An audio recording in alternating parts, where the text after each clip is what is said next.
Nagsisimula ang kwento sa isang bida na si Light na nagpapalam sa kanyang pamilya. Ang kanyang layunin ay maging isang dakilang adventurer para mabuhay ng komportable ang kanyang pamilya. Dumating si Light sa malaking syudad kung saan agad siyang kinukutya dahil lamang sa pagiging tao niya. Pumunta siya sa guild para magparehistro bilang adventurer at binigyan siya ng F-rank dahil ito ang unang beses niya. Nagtataka ang clerk kung mayroon siyang talento kaya masayang ipinaliwanag ni Light na meron siyang isa at ang tawag dito ay unlimited gacha. Gusto ng babae na ipaliwanag niya ito dahil hindi pa niya ito naririnig dati pero iniisip ni Light. Mas madali sanang ipakita sa kanya. Inilabas ni Light ang kanyang gacha at pagkapindot niya nito, lumikha ito ng isang card. Ipinagmamalaki ni Light habang ipinapaliwanag na kaya niyang ipatawag ang anumang nasa card ngunit ang card na ito ay isang walang silbi at baluktot na tinidor lamang. Sinisiguro ni Light sa kanya na palpak ang isang ito kaya inulit niya ito ngunit lumilikha lamang ito ng mas marami pang walang kwentang bagay tulad ng bulok na mansanas at panes na tinapay.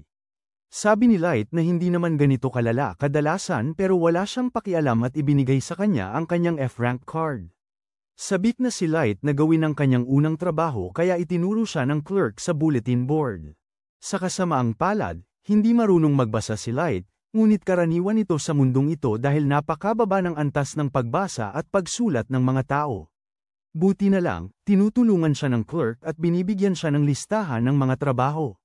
Medyo mababa ang mga ito kaya hindi masyadong malaki ang bayad, pero masipag si Light at sabik na siyang magtrabaho. Pagkatapos, gumagawa si Light ng ilang trabaho sa buong araw at pagod siya. Medyo dismayado rin siya dahil ang isang buong araw na trabaho ay sapat lamang para sa isang gabi sa bahay tuluyan.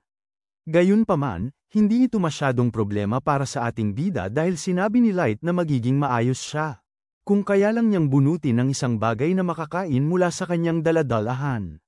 Nabangga siya ni Jess at ilang nilalang na parang hayop at sinisi nila si Light dahil nadumihan ang kanilang mga damit. Ninakaw ng mga ito ang lahat ng kanyang pera pero sinabi nila na gagamitin nila ito para ipambayad sa labada. Pilit na sinasabi ni Light na ibalik ito dahil hindi niya kayang magbayad ng isang gabi sa bahay tuluyan pero walang pakialam ang mga nilalang na parang hayop. Sinipa ng isa sa kanila si Light habang sinasabi sa kanyang matulog sa kulungan ng baboy at umalis sila. Walang tumulong kay Light at ang mas masama pa ay tinawag pa siya nilang basurang tao. Tinulungan siya ni Jess na tumayo pero nakita ni Light na isa siyang duwende at nagulat siya. Nagmamakaawa siyang humihingi ng tawad sa paghawak sa kanya pero sinisiguro ng babae kay Light na hindi siya nito sasaktan. Hindi maintindihan ni Light kung bakit magiging mabait ang isang elf sa isang taong tulad niya at niyakap pa siya ng babae. Suklam na suklam ang mga nakatingin na makita ang isang elf na damaykit man lang sa isang tao at labis na nagulat si Light. Nadumihan ang tuhod ng elf na babaeng ito para lang yakapin siya kaya iniisip niya kung nananaginip siya. Sinisiguro sa kanya ng babae na hindi siya nananaginip at nagpakilala ang iba pa sa kanyang grupo. Ipinaliwanag nila na kabilang sila sa Concord of Tribes. Ito ang pangalan ng kanilang grupo na kumakatawan sa lahat ng 9 na lahi na nilikha ng Diyosa. Nagpakilala ang taong hayop bilang Garo at ang elf ay si Sasha. Naroon din si Diablo na Demonkin at si Aboro na Oni. Ang lalaking dragon ay isang Dragonaut at ang pangalan niya ay Drago. Tapos, naroon si Nanaw na Duwende, si Sion na Dark Elf, at si Santor na Centaur. 9 na sila kaya ipinaliwanag ng grupo na ang kailangan na lang nila ngayon ay isang tao para makumpleto ang 9 na lahi. Hindi makapagsalita si Light kaya ipinaliwanag nila na marangal ang kanilang layunin bilang isang grupo. Gusto nilang wakasan ng diskriminasyon sa lahi at lumikha ng isang patas na mundo para sa lahat. Ipinaliliwanag nila na gusto nilang sumali si Light sa kanila pero hindi makapaniwala si Light sa naririnig niya. Sinisiguro ng kanilang pinuno na seryoso sila sa pagkuha sa kanya kaya masayang sumama si Light. Maya-maya pa, inaatake si Light ng mga higanteng ahas at kailangan siyang iligtas ni Drago. Muntik na siyang masunggaban ng isa pang halimaw pero naroon si Sasha para pabagsakin ito. Binalaan niya si Light na mag-ingat at pinaalala na nasa pinakamalaki at pinakamahirap silang piitan sa mundo na tinatawag na Abyss. Kung may tumama sa kanya dito, hindi siya makakaligtas. Humingi ng paumanhin si Light kaya ipinaliwanag ni Sasha na nag-aalala lang siya sa kanya at tinitignan niya siya. Para hindi siya masaktan. Matagal na ring nakikipagsapalaran si Light sa grupo kaya inaasar ng iba si Sasha dahil sa pag-aalaga niya dito gaya ng dati. Pagkatapos ay pinahiya nila siya sa pagsasabi na hindi niya maiwasang umasal ng ganoon kay Light dahil pumupula ang kanyang mga pisngi kapag malapit siya rito. Sinusubukan ni Sasha na sabihin na ayaw lang niyang masira ang imahe ng grupo nila sa pagkawala ng isang miyembro pero hindi naniniwala ang iba. Nakakaramdam si Light na wala siyang silbi sa ngayon pero sinabi ni Drago sa kanya na huwag mag-alala. Sinabi niya na gustong-gusto niya ang tsaa na ginagawa ni Light para sa kanila kaya malaking tulong na raw yun. Nakahinga ng maluwag si Light nang marinig ito at nagpatuloy ang grupo sa kanilang misyon. Dumating sila sa isang lugar na may isang labasan lang at napagdesisyonan ni Drago na perpekto ang lugar na ito. Akala ni Light na oras na para magpahinga kaya masaya niyang sinabi sa lahat na ipaghahanda niya sila ng kanyang tanyag na tsaa para inumin nila. Sabi niya na sandali lang yun ngunit pinatahimik siya ni Drago at sinabing hindi na siya kasali sa grupo. Hindi makapagsalita si Light kaya inulit ni Drago ang sinabi niya. Litong-lito pa rin si Light kaya sinabi na lang ni Garo sa kanya na pinaalis siya sa grupo. Nagbago na ang pag-uugali ng lahat at naging bastos sila, at sinabi ni Garo sa kanya na wala na siyang silbi sa kanila ngayon. Kahit si Sasha, tinatawag siyang isang tandang bata at sinasabing lagi siyang nakakainis. Kinu-question pa nila kung ang kanyang pagiging walang kakayahan ay dahil sa kakulangan ng utak o kung sadyang katangian lang ito ng mga tao. Ipinapakita nilang lahat ang kanilang tunay na kulay ng walang pag-aalinlangan at ipinapahayag na kinamumuhian nila ang mga basurang tao na katulad niya. Umaasa si Light na pinagluloko lang nila siya pero tiniyak nila sa kanya na hindi sila nagpakahirap para lang sa isang biro. Ipinunto ni Light na napakabait nilang lahat sa kanya noon pero isiniwalat nila na gawa-gawa lang ang lahat dahil gusto nilang sumali siya sa kanilang grupo. Hindi talaga yan maintindihan kaya ipinapaliwanag ni Drago na ang buong plano na ito ay ginawa dahil sa talento ni Light. Lalo itong nakakalito kay Light dahil ang kanyang walang limitasyong gacha ay hindi naman espesyal. Ibinunyag ni Drago na binabantayan na ng kanilang mga nakatataas si Light dahil sa kanyang kakaibang talento dahil pinaghihinalaan nila na maaaring isa siyang tinatawag na maestro. Ang tanging dahilan kaya nila siya inimbita sa Concord of Tribes ay para mabantayan siya ng malapitan.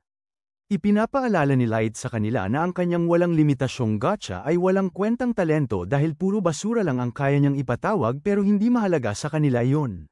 Alam nila na walang kwenta ang kanyang talento at mas lalo pang pangit ang kanyang mga istatistika. Kaya naman napagpasyahan ng mga nakatataas na hindi pwedeng maging maestro si Light, na ang ibig sabihin ay pabigat na lang siya ngayon. Sana raw ay mas maaga pa itong napagdesisyonan ng mga nakatataas dahil inis na silang magpanggap na gusto siya sa buong panahong ito. Walang alam si Light tungkol sa mga nakatataas na ito o sa maestro pero sabi ni Drago, sapat na ang narinig niya. Wala na rin naman itong saysay dahil sinabi ni Drago na oras na para tapusin ang trabaho. Hindi pa kailanman natakot ng ganito si Light nang marealisa niyang hindi lang siya tatanggalin. Umalis sa party. Ang pagtapos sa trabaho ay nangangahulugang wawakasan nila ang kanyang buhay. Oras na para magsimula kaya inatake siya ni Garo at sinugatan ang kanyang mukha. Ang buong katawan ni Light ay nanginginig habang napagtanto niya ang madilim na katotohanan ng sitwasyon at tumakbo siya para iligtas ang kanyang sarili. Wala siyang pag-asa dahil sinabi sa kanya ng grupo na wala siyang matatakbuhan. Wala siyang laban kahit isa lang halimaw mula sa kailaliman kaya iminungkahi nila na hayaan na lang niya silang kunin ang kanyang buhay. Hindi man lang balak ni Sasha na bigyan siya ng pagkakataong makatakas at panyanan niya ito sa binti. Ipinahayag ni Garo kung gaano niya kagusto ang pangangaso ng mga tao at sumang-ayon si Cyan na ang kanilang mga sigaw ay parang musika sa kanyang pandinig. Ipinagpatuloy ni Garo ang pambubugbog sa pamamagitan ng pagsipa kay Light ngunit sinabi ni Drago na tama na yun. Gusto pa ni Garo na magsaya ngunit pinaalalahanan siya ni Sasha na kailangan nilang manatili sa plano.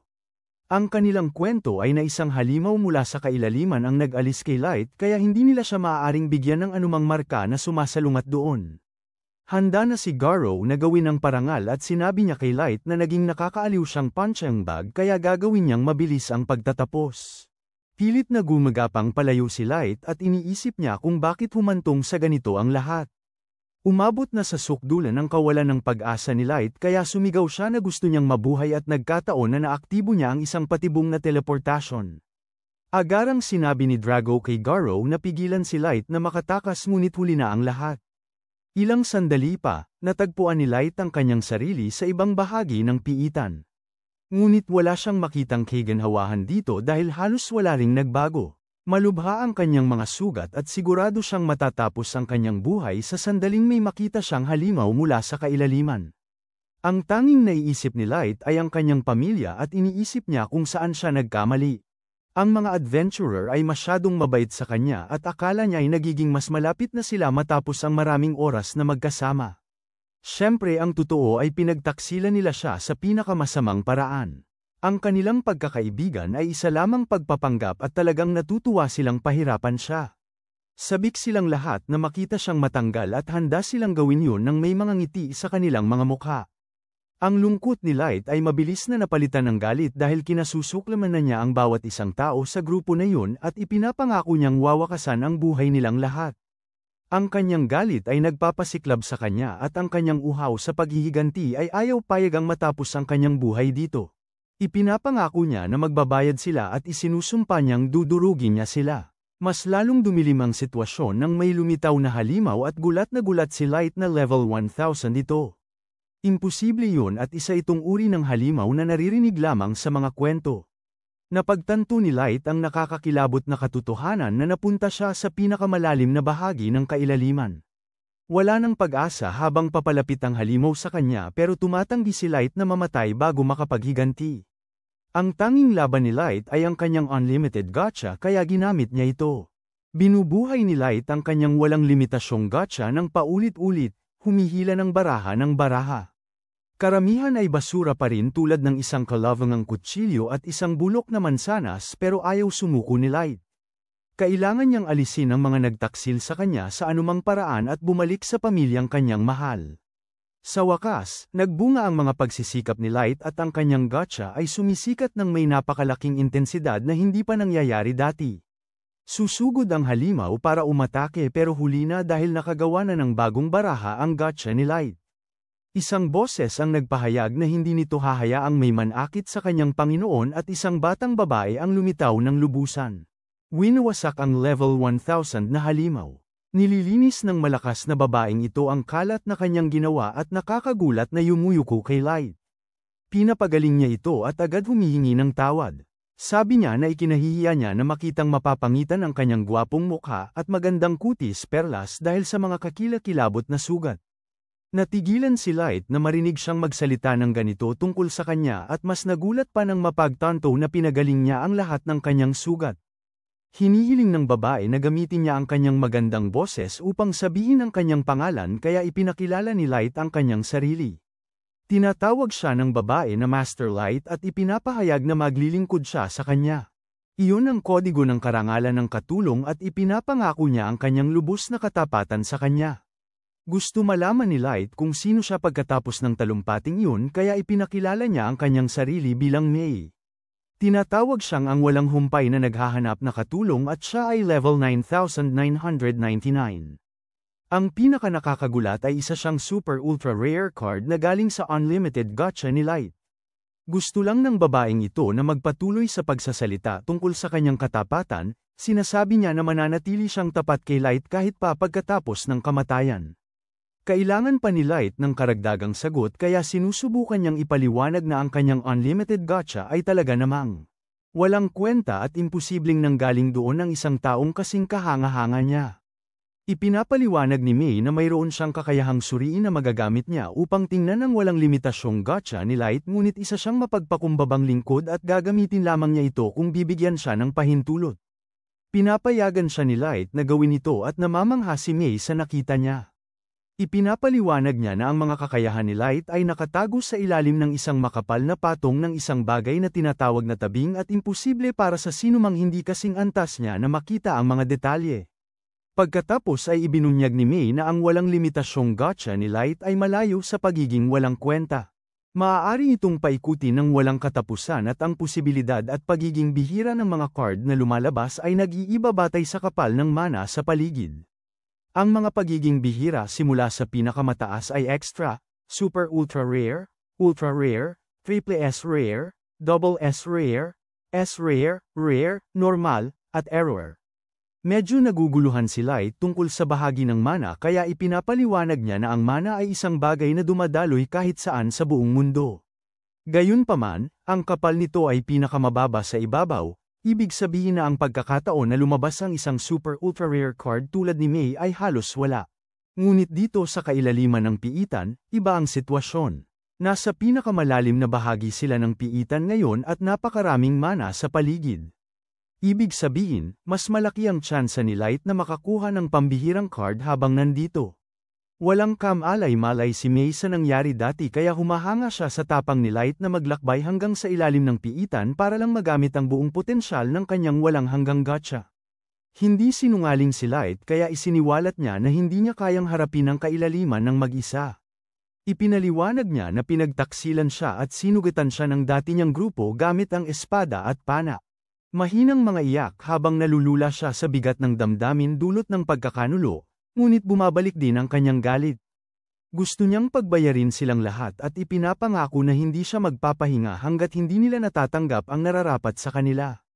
Pagkatapos ay niyakap siya ni Light at nagpaumanhin dahil kinailangan niyang danasin ang labis na pagdurusa.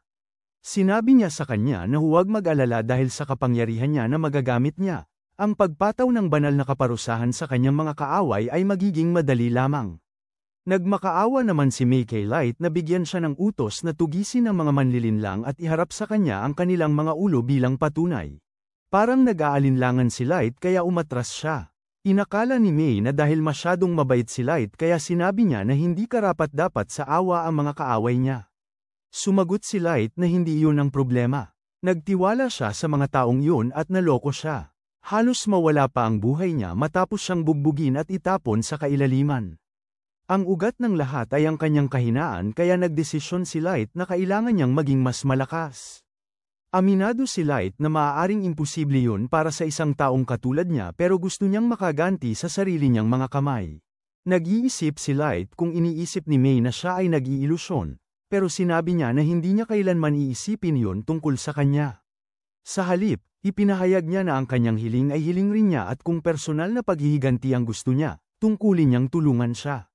Sinabi ni May na mas naniniwala siya sa kanyang potensyal kaysa sa anupaman kaya nagpasalamat si Light sa kanyang tapat na lingkod.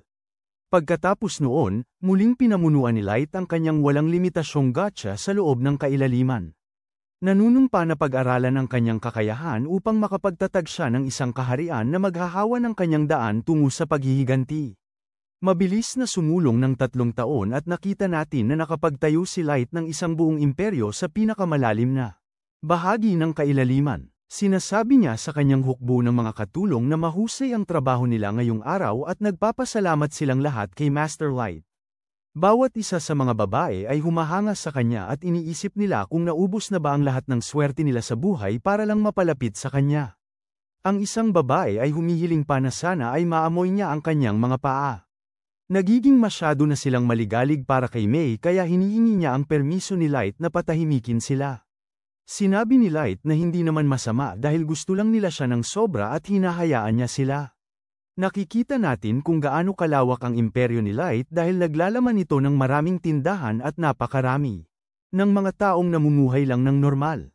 Bumabati ang lahat kay Master Light dahil mahal nila siya at nag-aalok na pagsilbihan siya ng kanilang pinakamahuhusay na pagkain.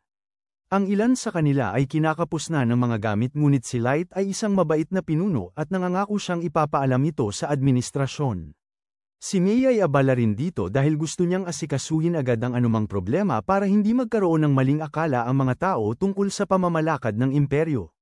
Kinikilala ni Light na lumaki na ng husto ang populasyon dito nitong nakaraang 3 taon kaya maaaring kailanganin niyang baguhin ang buong sistema.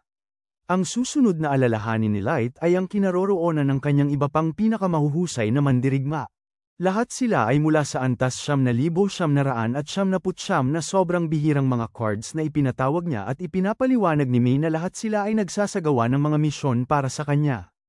Ang isa na pinangalanang Ayuki ay nagmamanman sa itaas na paligid ng Abyss at gumagawa ng mga mapa. Ang mga kagubatan sa paligid ng Abyss ay punong-puno ng mga halimaw ngunit sigurado si Light na hindi ito magiging problema para sa isang henyong tagapagpaamo tulad ni Ayuki. Ang susunod na mandirigma ay si Ellie na nagsusumikap upang bumuo ng bagong mahika na naaayon sa malaking plano ni Light.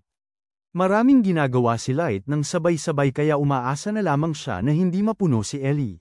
Sinusubukang sumunod sa kanyang plano. Ang isa pang mandirigma ay nagngangalang Nuzuna at siya ay nagpapatrolya sa bakuran ng kastilyo gaya ng dati. Dalubhasa siya sa labanan sa malapitan kaya perpekto siyang bantay. Idinagdag ni Mei na maaaring hindi si Nuzuna ang pinakamatalinong tao sa mundo pero tiyak na masaya siyang kasama. Sa loob ng kastilyo, naiinis si Mei nang makita na may naghihintay kay Light.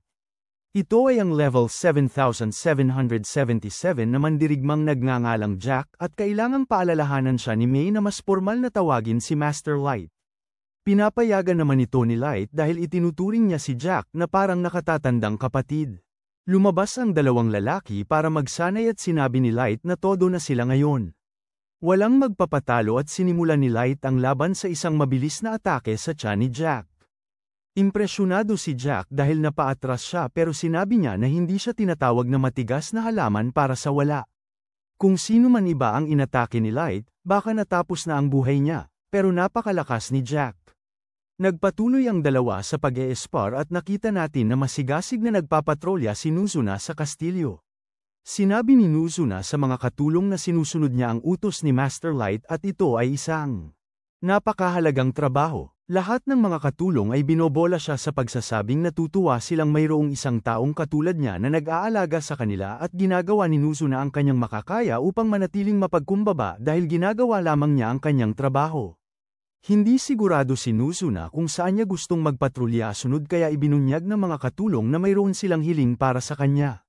Gusto nilang suriin niya ang isang partikular na lugar dahil bawal silang pumasok doon.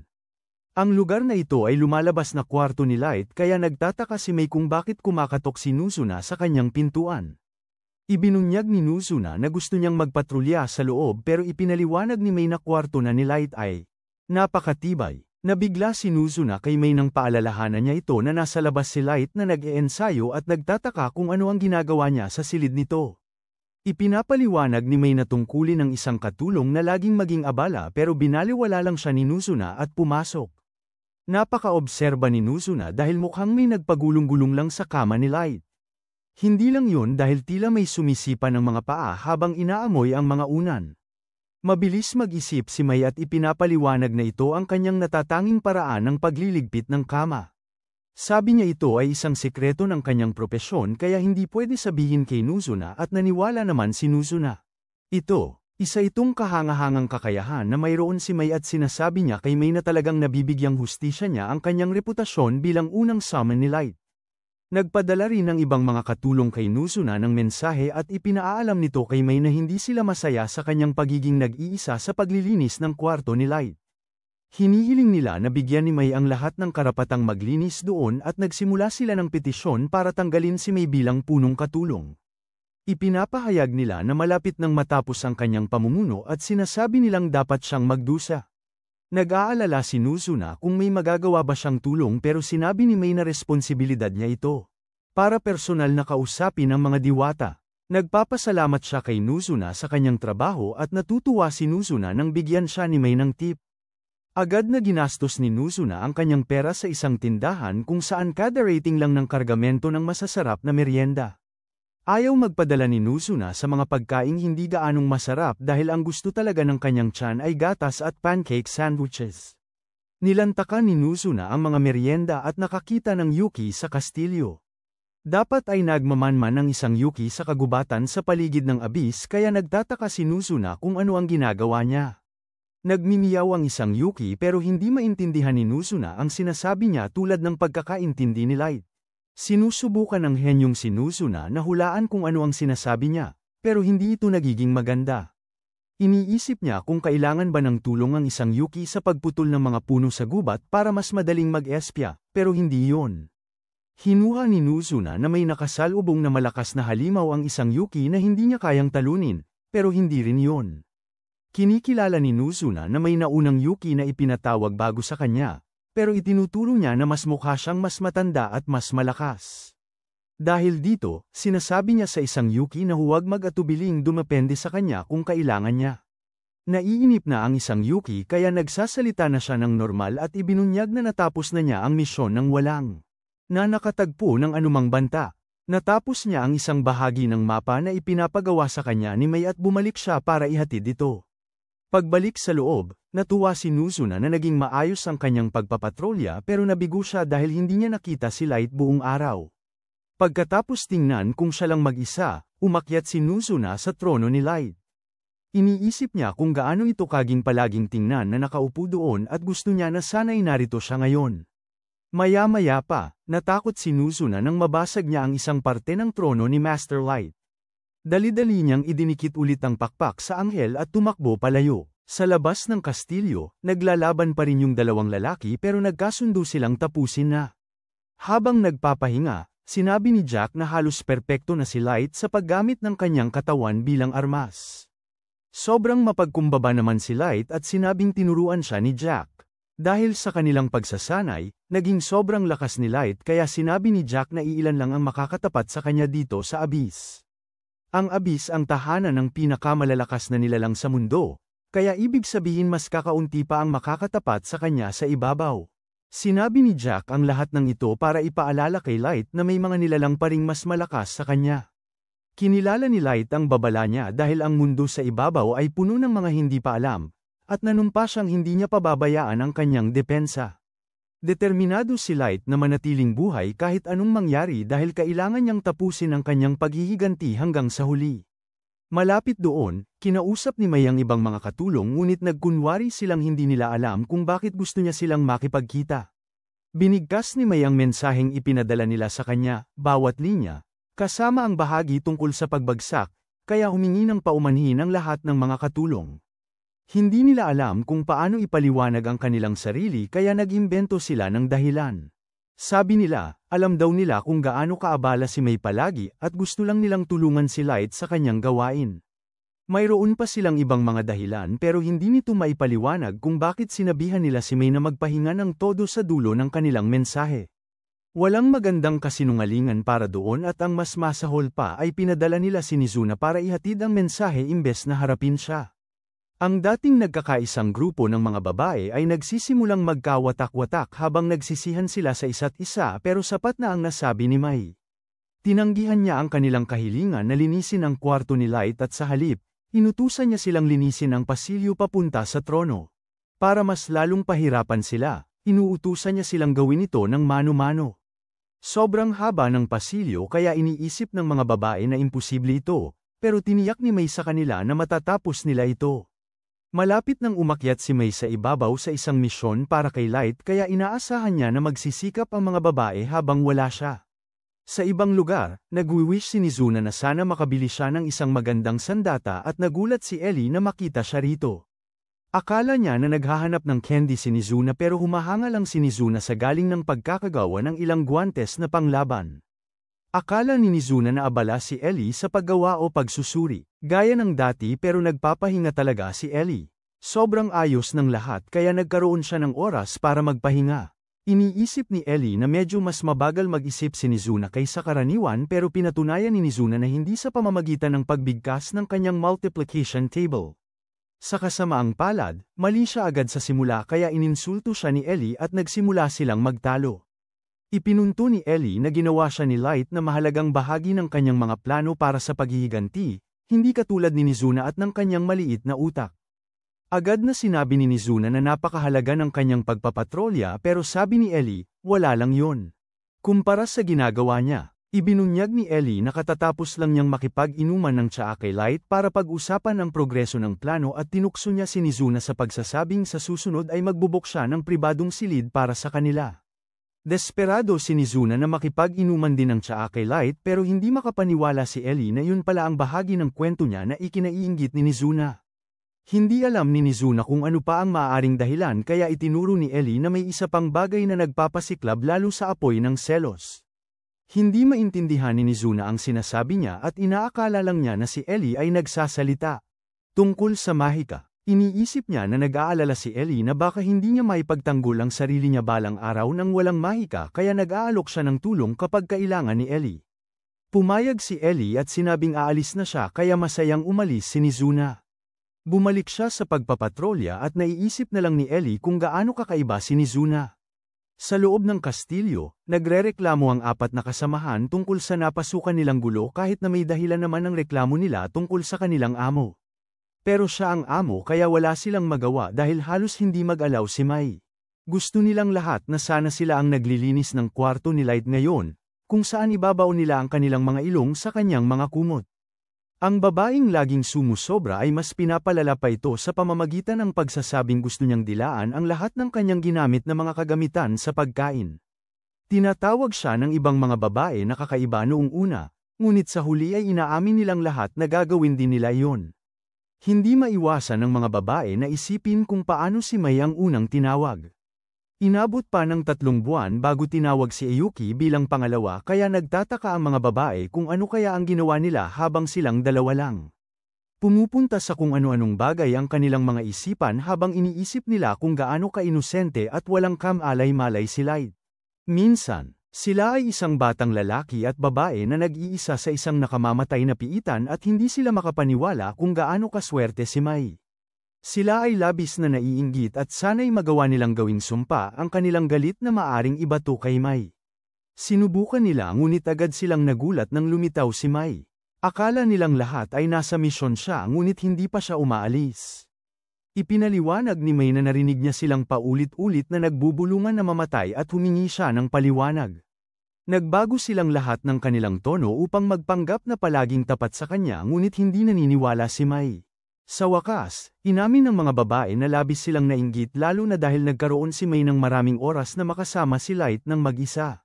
Sinabi ni Mai na wala siyang obligasyon na ibunyag ang kahit ano, ngunit gagawin niya ito para lang maging mabait sa kanila. Ibinunyag niya na sa loob ng 3 buwan bago ipatawag si Ayuki, ginugol ni Light ang buong panahon sa pagbabasa ng maraming libro at pagsasanay sa lahat ng uri ng martial arts.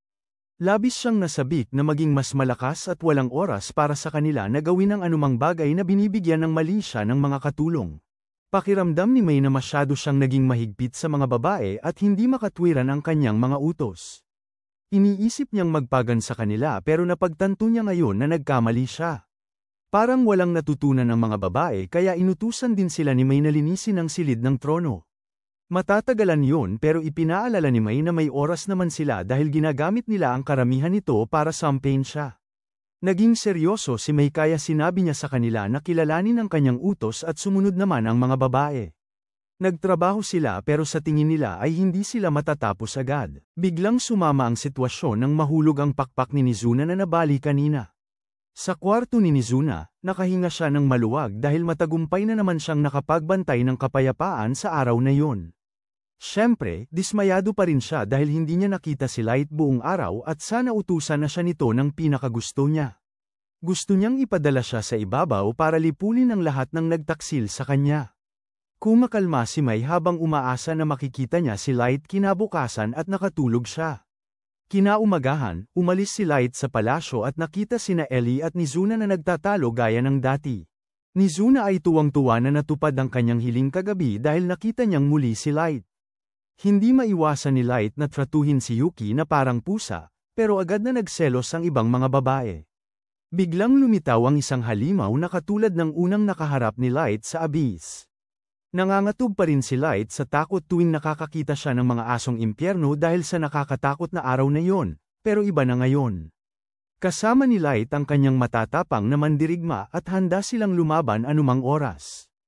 Ang pagiging malilimutin ni Nizuna ay ganap na nagbago dahil galit na galit siya na isang simpleng pagsasanay. Naglakas loob ang asong kalye na haminin si Light habang nandito siya.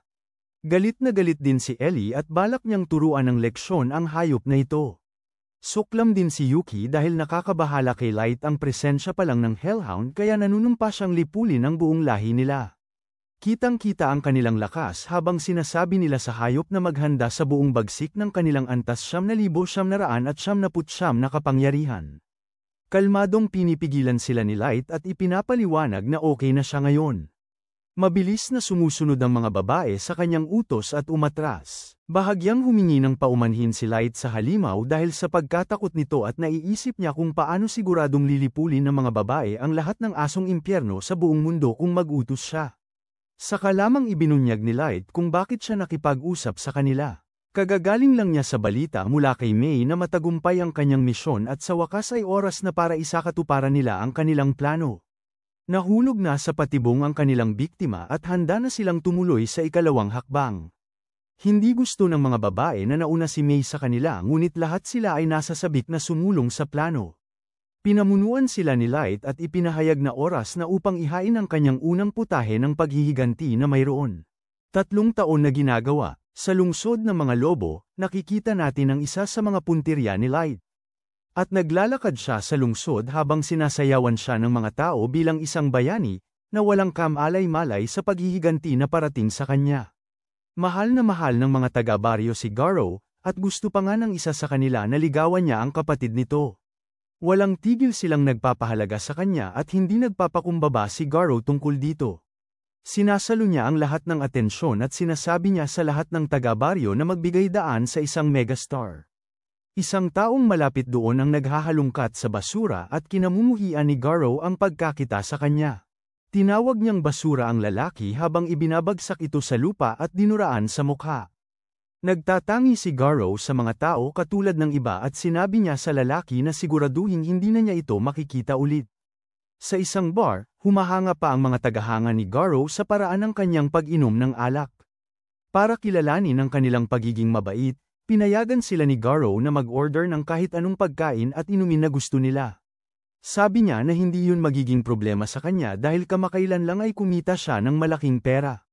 Nagpakasawa sa piging ang mga tauhan ni Garou at sinabi nila kay Garou na isa siyang idolo sa mga tulad nilang mahihirap. Nakaka-inspire talaga sa kanila ang kwento ni Garou dahil nakarating siya mula sa pagiging ulilang lumaki sa squatter hanggang sa magiging pinuno ng grupo. Hindi pa formal, pero halos si Garou na ang numero 1 ng tribo ng mga lobo at hindi makapaniwala ang ibang mga taong hayop na nakakatabi nila siya. Higit sa lahat, gusto nilang maging katulad niya, pero sinasabi ni Garou na hindi ito madali. Kung gusto nilang mapalapit sa kanya, kailangan nilang matuto ng matatalinong paraan para gamitin ang likas na pag-unawa na ipinanganak na sa mga taong hayop. Itinuturo ng mga lalaki na mas magaling si Garou kaysa sa lahat at maging ang mga dragon ay yumuyuko sa kanyang galing. Pagkatapos, nagbigay ng kaunting payo si Garou, ipinapaliwanag na malaki ang naitulong ng kanyang ilong at ang kapangyarihan ng pang-amoy sa kanyang tagumpay. Napakahalaga na makilala ang mga disenteng trabaho mula sa mga hindi maganda sa pamamagitan ng kanilang amoy. Nakapasok siya sa malaking trabaho dahil tinanggap lang niya ang talagang magagandang trabaho. Pinagmasdan siyang mabuti ng mga kasama ni Garou kaya alam nila ang lahat ng kanyang ginawang trabaho. At nagtataka sila kung totoo ba ang lahat ng sinabi niya tungkol sa trabahong ginawa niya 3 taon na ang nakalipas. Naalala ni Garou ito bilang trabaho sa pagkakasundo ng mga tribo pero itinuturo ng mga tagahanga na walang maibigay na detalye si Garou tungkol dito. Ang alam lang nila ay isang lihim na operasyon nito na si Garou lang ang makakagawa. Humihingi ng paumanhin si Garou sa kanyang mga tauhan habang kinukumpirma niya na hinihingi ng federasyon ang pagiging sekreto pagdating sa trabahong yun. Humihingi ng paumanhin ang isa sa kanila sa pagtatanong ng marami pero sinasabi ni Garou sa kanilang lahat na magsaya na lang. Sa kaloob-looban ni Garou ay iniisip niya kung gaano kadali ang trabaho sa pagkakasundo ng mga tribo. Trabaho na naranasan niya. Ang kailangan lang niyang gawin ay alisin ang isang kaawa-awang batang tao na pinaghihinalaang maestro. Dahil sa madali at halos walang hirap na trabahong yon, si Garou ay yumaman at sumikat. Lagi siyang binabagabag na hindi nila natagpuan si Light matapos itong mag-teleport ngunit sigurado si Garou na walang paraan na makakaligtas si Light kahit saan sa abyss. May isang bagay na bumabagabag sa kanya at ito ay may kinalaman sa mga maestro. Hindi niya talaga alam kung sino o ano sila ngunit alam niya na bawat bansa sa buong mundo ay nagmamadaling hanapin sila. Ang pag-iisip tungkol sa lahat ng ito ay nagpapanginig kay Garou kaya napagtanto niya na ang pagtatangkang sumisid pa sa paksang ito ay mapanganib. Nagpasya siyang kalimutan na lang ito ng tuluyan dahil ayaw niyang sirain ang perpektong sitwasyon niya sa pamamagitan ng paghamon sa sitwasyon. Sa kasamaang palad para sa kanya, dumating na ang kanyang oras nang may isang misteryosong babae na naglakad sa buong bar. Si May ito at humingi siya ng paumanhin sa paggambala sa usapan ni Garou. Nangyari ang lahat ng ito isang buwan na ang nakalipas at nakikita natin na ngayon ay sinasamahan ni Garo at ng kanyang mga tauhan si Mei sa Abyss.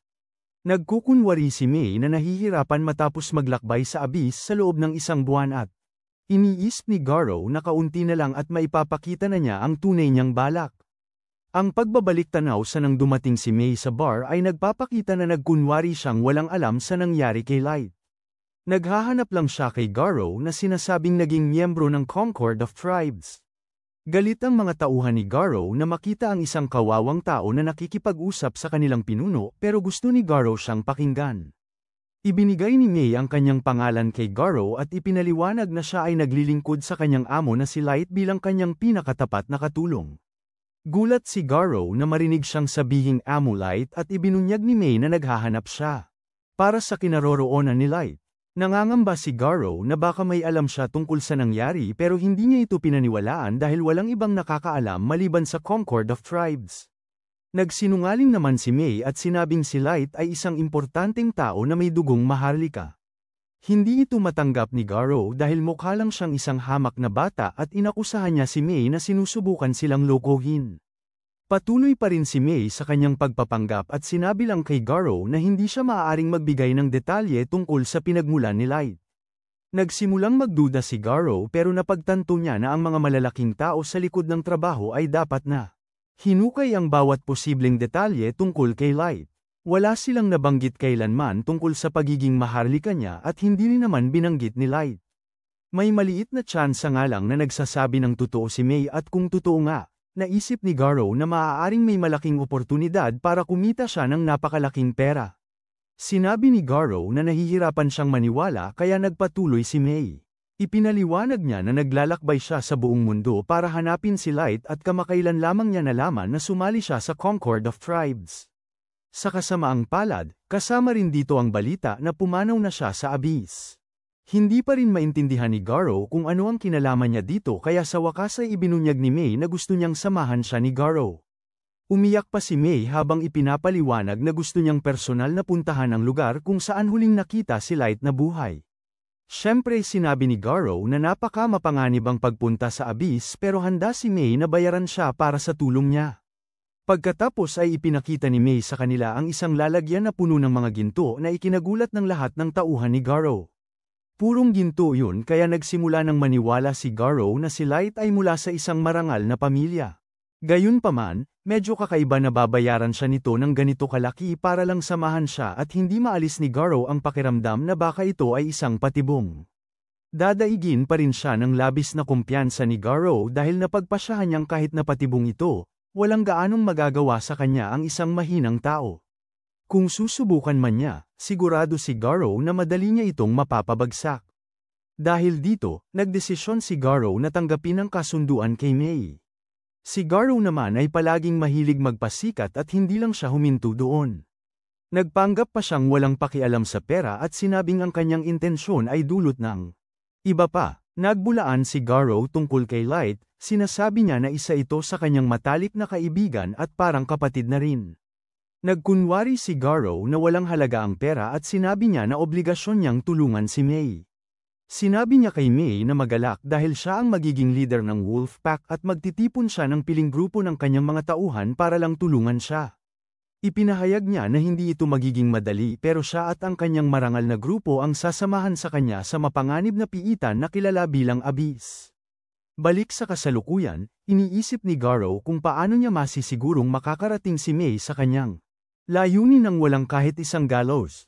Ngunit pagdating nila roon, balak ng halimaw na ito na gumawa ng di mailarawang mga bagay sa kanya mismo sa ibabaw ng puntod ni Light.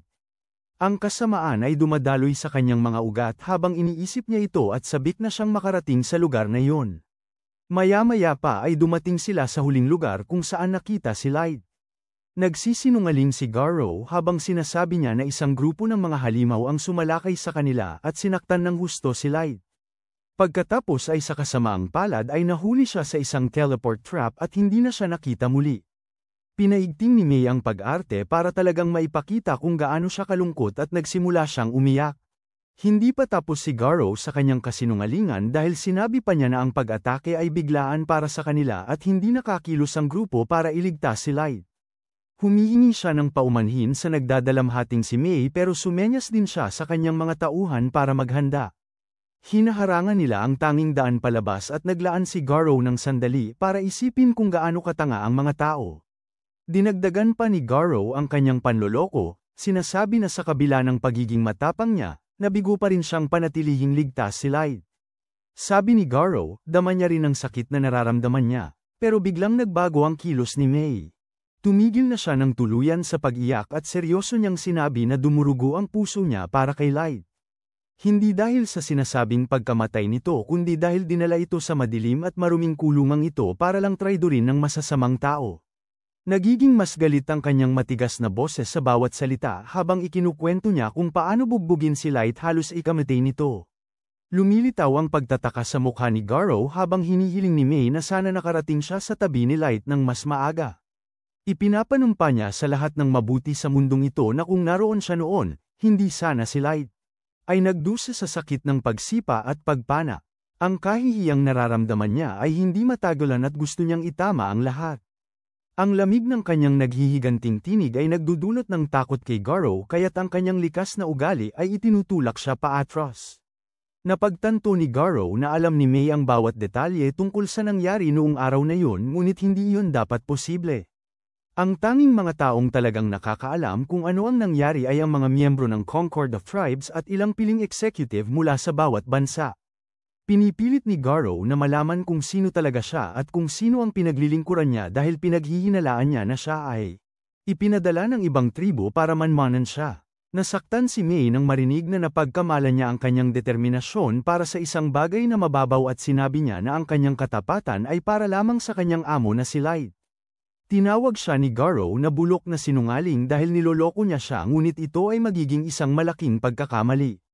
Tumayo si May na may matinding galit na nararamdaman pati ni Garrow at ng kanyang mga tauhan at ipinahayag niya na makikita nila kung sino ang tunay na bulok sa loob kapag nakakalat na ang mga bituka ni Garrow sa sahig. Ang kanyang nakakatakot na titig ay may kasamang matinding presyon na pumupuno sa buong silid at si Garrow nagsisimulang manginig. Kailangan ni Garrow ang lahat ng kanyang lakas para manatiling nakatayo at hindi niya maintindihan kung bakit siya takot na takot sa kanya. Akala niya na si May ay mahinang tao lamang at isang taong kaya nilang gawin ang gusto nila bago nila ito itapon. Hindi niya maintindihan kung bakit kaya siya nitong pigilan sa kinatatayuan niya at bakit siya kinikilabutan. Ang titig ni May ay lalong tumitindi habang ang kanyang walang hanggang galit ay umaapaw at napagtanto ni Garrow na hindi siya makakaligtas sa kung ano ang parating. Napagpasyahan niya na wala ng pag-asa ngunit nagulat siya nang may biglang lumitaw na nag-uutos. Magpakalma si May. Sinunod ni May ang utos na ito sa pamamagitan ng pagsupil sa kanyang galit at lalong naguluhan si Garrow.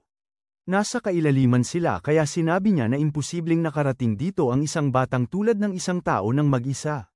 Sigurado si Garrow na may mga kakampi ang batang ito kaya inutusan niya ang kanyang mga tauhan na maging alerto. Noon lang din nagsimulang maintindihan ni Garrow kung gaano siya kamali sa buong sitwasyon.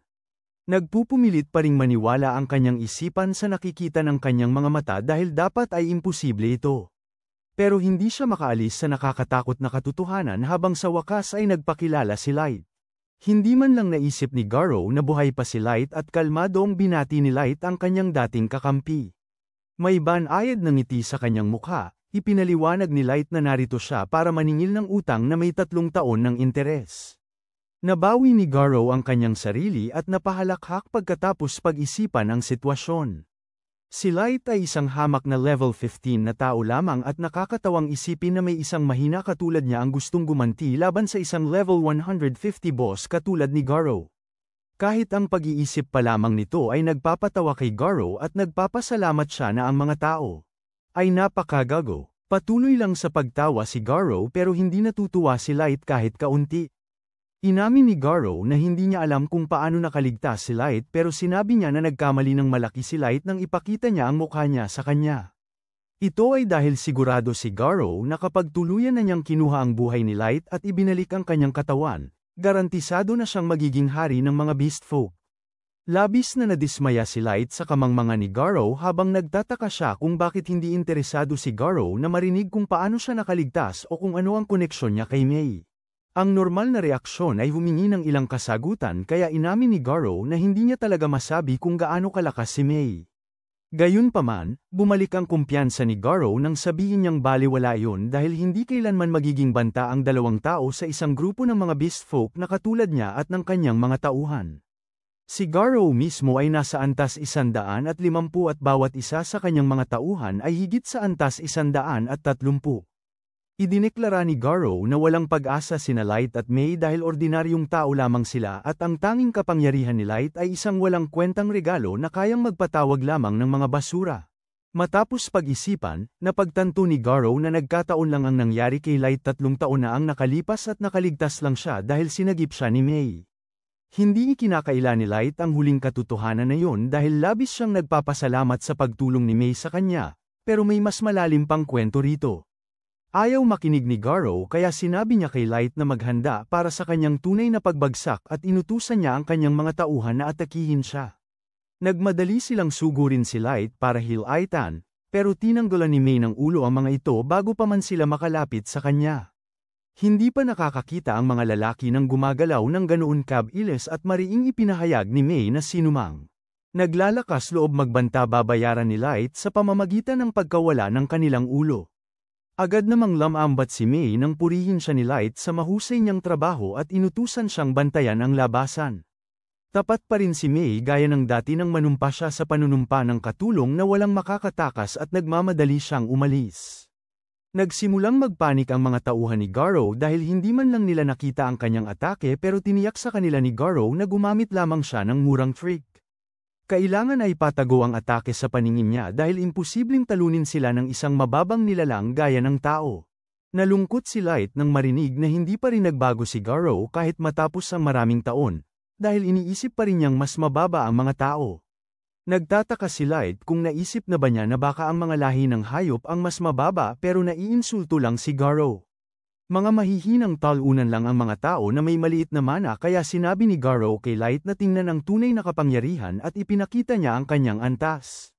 Siyempre, hindi nagulat si Light dahil ipinaalala niya sa lahat na magkakaiba ang antas na karaniwang nakakamit ng bawat lahi at ang diskriminasyon na nagmula rito ang nagbigay daan sa malawakang paghamak sa mga tao. Natutuwa si Garo na ganito ang mundo at ipinapahayag niya na mas may kakayahan ang mga taong hayop kaysa sa mga tao, kaya mas mataas din sila sa tanikala ng pagkain.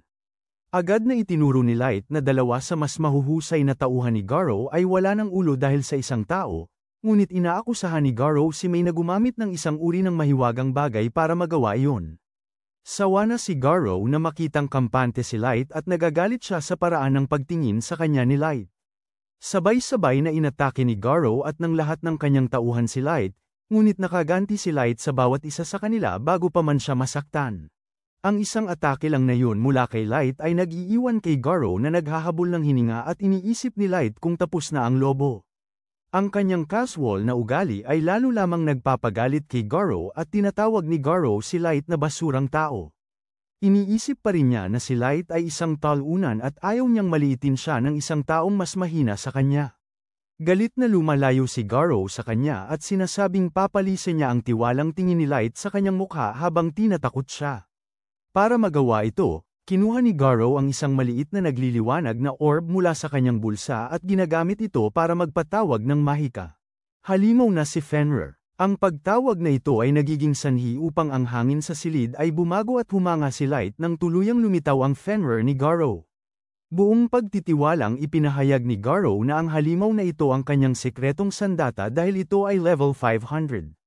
Namangha ang mga tauhan ni Garo na makita na ang kanilang pinuno ay mayroong ganitong nakakabaliw na sekretong armas at nakahinga sila ng maluwag dahil mananalo na sila sa laban. Sinabi ni Garo sa kanyang mga tauhan na umurong at manood at binabalaan niya si Light na mararamdaman na niya ang buong lakas ng kanyang napakataas na level na halimaw. Sa kasamaang palad para sa kanya, bamantong hininga lamang si Light dahil nadismaya siyang makita na ang lihim na armas ni Garo ay nakakaawa at mahina. Ang level 500 ay wala at ang pagtitiwala ni Garo dito ay nakakahiya para sa kanya. Natatawa si Garo dahil iniisip niyang nawala na sa sarili si Light dahil sa takot. Binibigyan niya ang ating bida ng pagkakataong magmakaawa para sa kanyang buhay tulad ng ginawa niya 3 taon na ang nakalipas at sinasabi sa kanya na lumuhad habang nagmamakaawa kay Lord Garrow na iligtas siya. May ibang ideya si Light dahil gusto niyang paglaruan si Garrow upang mas lubos niyang malasap ang kanyang paghihiganti. Sinasabi ni Light kay Garrow na atakihin siya sa anumang paraang gusto niya at ipinapangako niyang hindi siya kikilos ni isa pulgada mula sa kinatatayuan niya. Ang galit at pagkabigo ni Garrow ay patuloy na lumalaki dahil tila hindi niya kayang sirain ang kumpiyansa ni Light. Ayaw niyang maniwala na kaya ni Light panindigan ang mga sinasabi niya kaya ipinapahayag niya na ipapaburi niya si Light sa pag-iral ng kanyang Fenrir. Inuutusan niya ang kanyang hayop na gamitin ang atake nitong Blazing Howl, kaya nagpaputok ito ng napakalaking sinag sa ating bida. Ang atake ay nagdudulot ng malaking pinsala sa paligid at ipinapaliwanag ni Garrow na ang atakeng Blazing Howl ay ang buong monopolyo ng isang halimaw na level 500 na nakatuon sa isang pagsabog. Sabi niya na sapat na yun para gawing abo ang isang tao kaya labis siyang nasindak nang makita niyang nakatayo pa rin si Light nang walang kahit anong gallows. Nakatayo si Light sa mismong lugar na sinabi niya kaya hindi maintindihan ni Garrow ang nangyari. Panatilihin ni Light ang kanyang casual na ugali habang kinukutya si Garrow dahil sa pag-imbento ng isang magarbong pangalan para sa isang atake na walang ginawa kundi magpaangat ng alikabok. Sabi ni Light na dapat siyang mahiya at lalong lumaki ang bibig ni Garrow dahil ang nakita niya ay dapat imposible. Hindi rin maintindihan ng mga tauhan ni Garrow kung paano siya nakaligtas sa atake at nagtataka sila kung si Garrow. Mayroon bang anumang sagot? Wala kay Garrow dahil ang tanging sagot ay sadyang napakalakas ni Light para pigilan ang atake ng isang halimaw na level 500. Alam ni Light na wala nang maibibigay si Garrow sa labang ito kaya nagpasya siyang siya naman ang susunod. Nagsimula siya sa pagsasabing hindi dapat tawaging Fenrir ni Garrow ang alaga niya dahil nagbibigay ito ng maling ideya sa mga tao. Ang mga Fenrir ay mga maalamat na nilalang na may kapangyarihang hindi pangkaraniwan kaya ipapakita raw ni Light sa kanila kung ano ang tunay na Fenrir. Lubos na ikinagulat ng lahat nang ilabas ni Light ang isang level 9,000 ultra rare card. Pinalaya niya ang sinaunang Diyos na lobo na si Fenrir at si Garrow ay natigilan sa pagkabigla habang ang halimaw ay tinatawag. Ang halimaw ni Garrow na level 500 ay isa sa pinakamataas na level na halimaw na nakita niya kaya't ang level 9,000 ni Light na Fenrir ay nagpabigla sa kanya. Inutusan ni Light ang kanyang halimaw na puksain ang kay Garrow kaya't nagpakawala ito ng pinakamagaan nitong atake. Nagbuga ito ng kaunting hangin mula sa bibig nito at ganap nitong nayelo ang halimaw ni Garrow. Ang atake ay nagpira-piraso rin dito kaya't si Garrow at ang kanyang mga tauhan ay nanginig habang ang madilim na katotohanan ng kanilang sitwasyon ay tuluyan ng tumimo. Ang puot ng paghihiganti ni Light ay papalapit sa kanila at hindi makapaniwala si Garrow na may halimaw si Light na kayang puksain ang kanyang Fenrir sa isang kisap mata. Sinabi ni Light na tama siya ngunit tiniyak din sa takot na si Garrow na kaya niyang talunin ang halimaw na level 500 kung gugustuhin niya. Ngayon ay panahon na ni Light para sabihan si Garrow na imulat ang kanyang mga mata habang sa wakas ay inilalantad ni Light ang kanyang sariling level. Siya ay level 9,999 at ang katawan ni Garrow ay nangangatog ngayon habang ang matatag na kumpiyansa na dati niyang taglay ay nagiging purong sindak. Sigurado si Garrow na ang mga tao ay umaabot lamang sa antas 100 kaya't naghahanap ng sagot ang kanyang isipan at napagpasyahan niya na si Light ay isang uri ng impostor.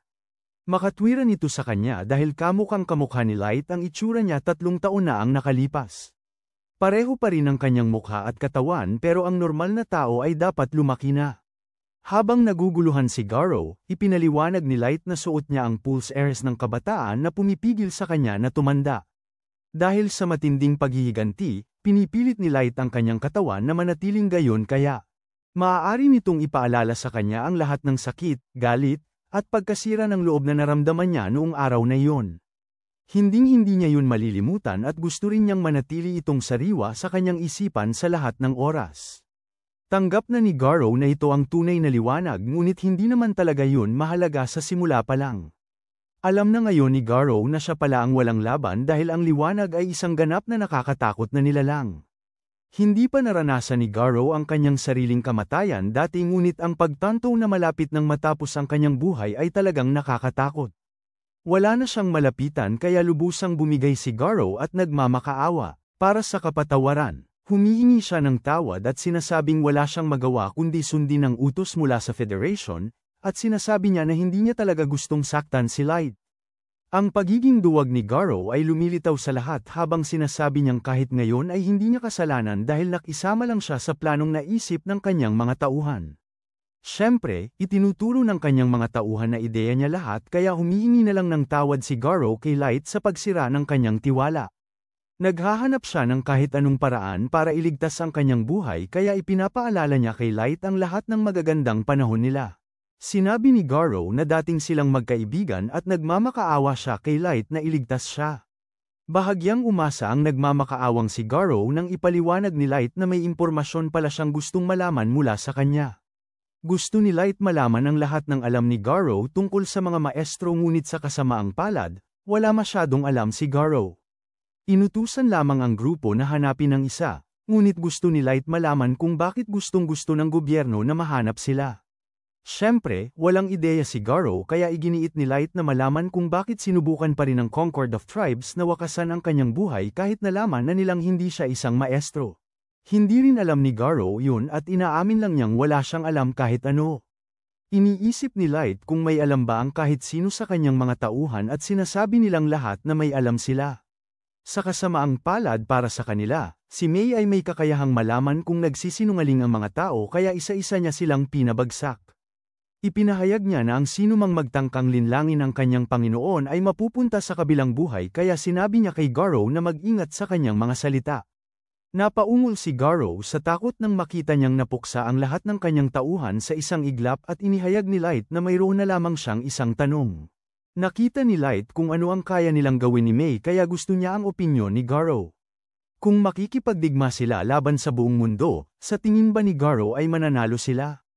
Ipinagmamalaki ni Garou ang kanyang pananaw at pakiramdam kaya nagtataka si Light kung ano ang sinasabi nito tungkol sa digmaang gustong simulan ni Light. Pinaalala ni Light na may mata ng katotohanan si May na nakakakita ng lahat kaya binabalaan niya si Garou na huwag magsinungaling. Natatakot si Garou na ikamamatay niya ang kanyang sagot pero nanganganib na ang buhay niya kaya't siya ay natakot ng labis. Dahil wala ng pagmamalaki na magtutulak sa kanyang kayabangan, mas pinipili ni Garou ang kanyang mga salita. Sabi niya, isinasaalang-alang ang malaking kapangyarihan na mayroon si Light, sigurado siya na ang laban ay papanig kay Light simula pa lang. Gayunpaman, gaano man kataas ang antas ni Light, isa pa rin siyang tao lamang. Ang iba't ibang bansa sa mundo ay gumugol ng maraming taon sa pag-iipon ng mga armas, baluti, at mga espesyal na gamit. Malawak ang kanilang mga hukbo at ang kanilang pinagsamang lakas ay hindi masukat. Sabi ni Garou na kapag nagkaisa silang lahat laban kay Light, kahit siya ay mahihirapan manalo. Nakakagulat na nasisiyahan si Light sa sagot na ito dahil iyon mismo ang kanyang inaakala. Gayunpaman, mayroon lamang limitasyon ang kayang gawin ng isang tao sa larangan ng digmaan kaya makatwiran ito. Ibinunyag ni Light na mayroon pa siyang isang tanong ngunit maaari itong maghintay pagkatapos nilang mag-teleport.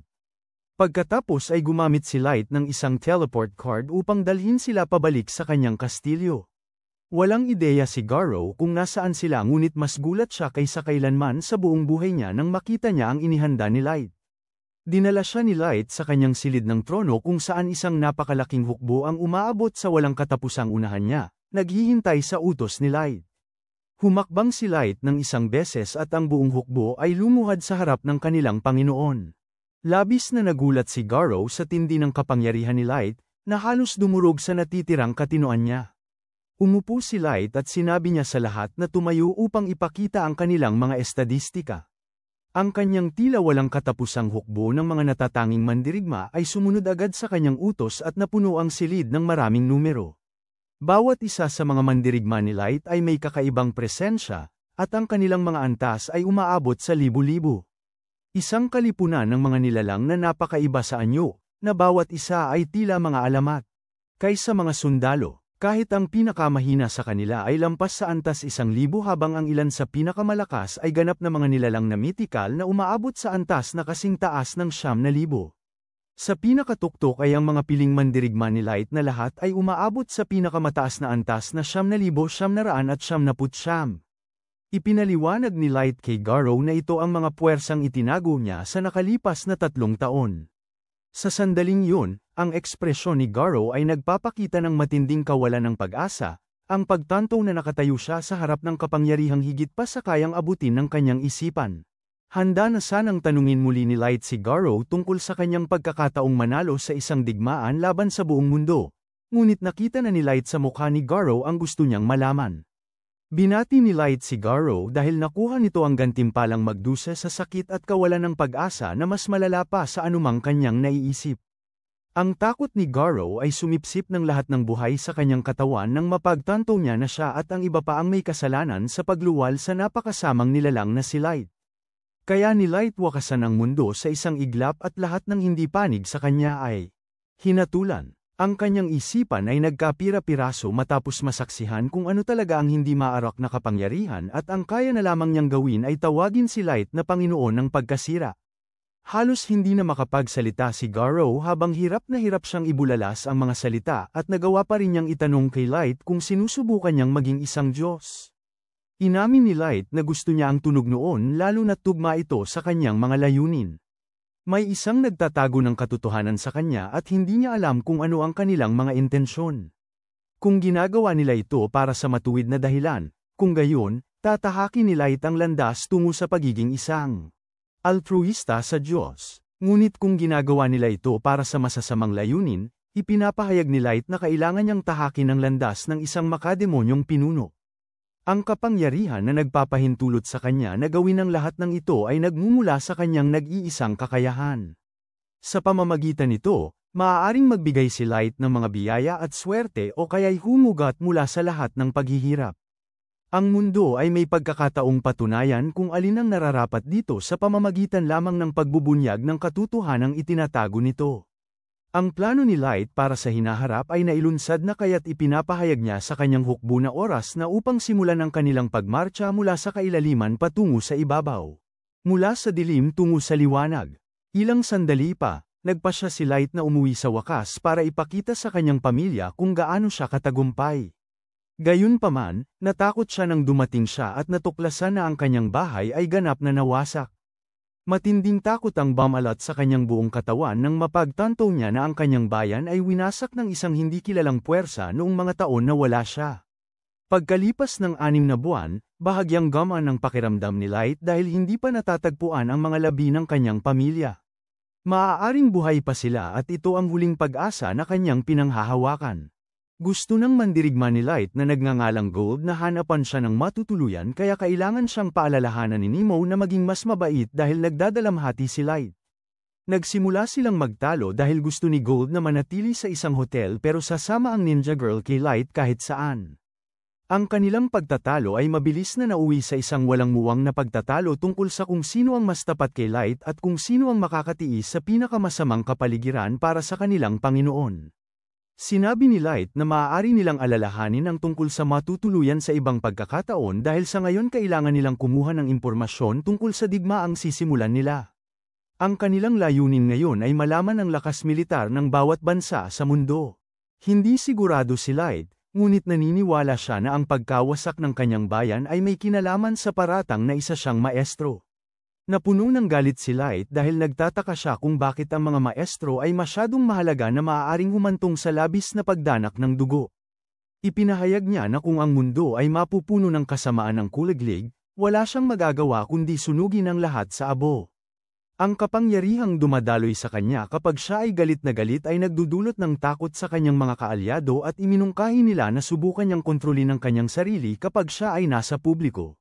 Nagbabalak si Light na maging mas agresibo sa mga susunod na araw kaya naglagay siya ng maskara para itago ang kanyang pagkatao.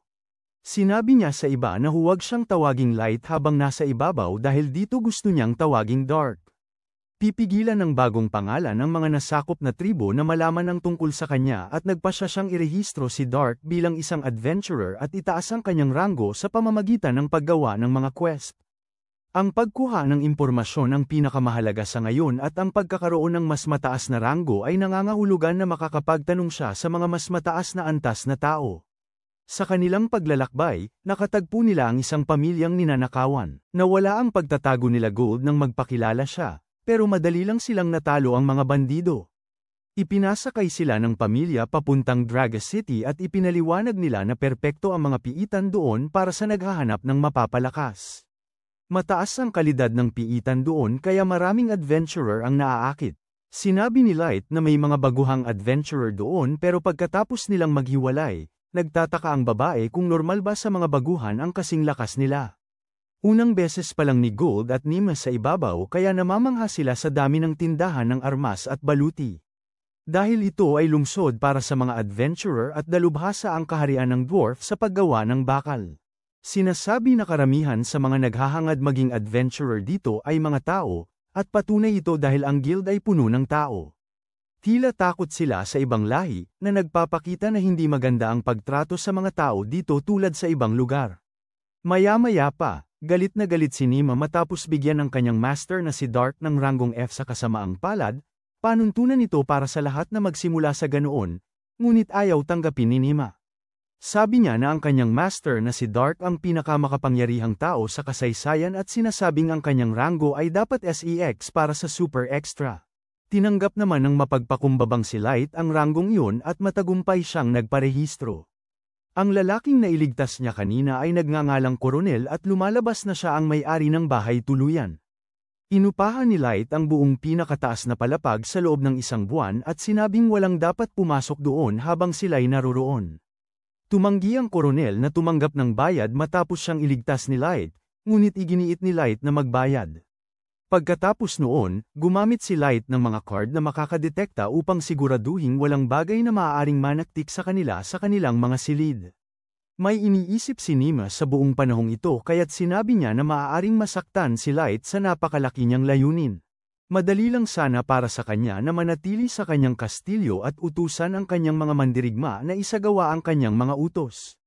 Nagalit si Light sa isiping hindi niya mismo isasagawa ang kanyang paghihiganti at agad na napagtanto ni Nima ang kanyang pagkakamali.